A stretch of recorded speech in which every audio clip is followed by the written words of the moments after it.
out online.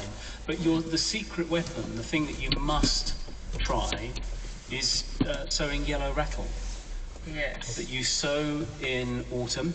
And you can buy in plug plant form. But you cannot sow it with all the grass there, yes, can you? You can. Mow it. Mow it as if you're mowing your meadow. And as the grass recovers, imagine you're the sheep going back on it. So you put your sheep back on in October in the form of your mower again, and you cut it short.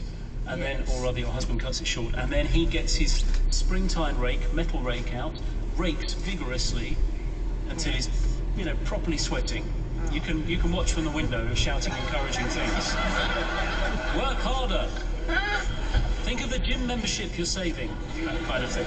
And then you get some yellow rattle seeds, do you? Then you get some yellow rattle seeds, sow them in the autumn, or you can buy them in plug plant form, sow them in the autumn.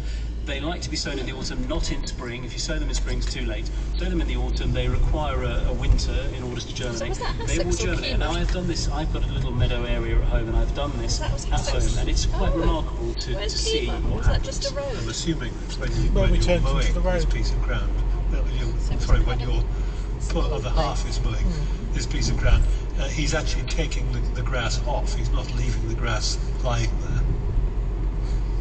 Yes. Sometimes. Well, the grass has to come off. Because otherwise it'll make it. Yes. The place far too fertile. Again, when you're cutting the meadow in July, you've got to think like a farmer.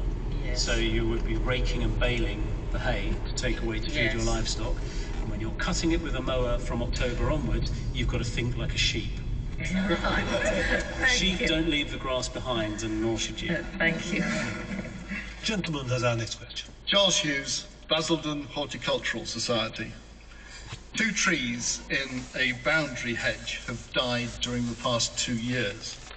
A field maple and a wild cherry. This year, an adjacent larch has died. The stump of the field maple, which came out 12 months ago, is now covered with fungi, 2 or 3 different varieties of fruiting bodies.